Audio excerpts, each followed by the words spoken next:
ফুল এপিসোডের জন্য চ্যানেলটিকে সাবস্ক্রাইব করে বেল বাটনে ক্লিক করে রাখুন। ধারাবাহিকের আগামীতে আপনারা দেখতে পারবেন সার্থক স্যার স্রোতকে ফোন করে এবং বলতে লাগে, তুমি এবং তোমার দিদি কখন বের হবে?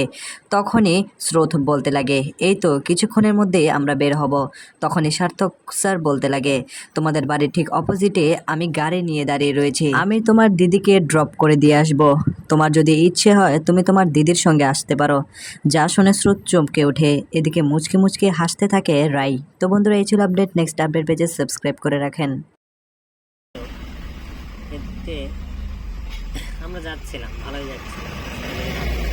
যাচ্ছিলাম, হঠাৎ করে অনেক মানুষ সে মানুষগুলো সবাই গাড়ি আটকাচ্ছে, চেক করছে। মানুষ মানে খোলা হয়, তাদেরকে স্কুলের ছাত্র বলা যায় না, আবার স্কুলের ছাত্র বলা যায়, এরকম আর কি। মানুষের মোবাইল চেক করছে, মোবাইল নিচ্ছে, আল্লাহ জানে কোথায় কী হবে কি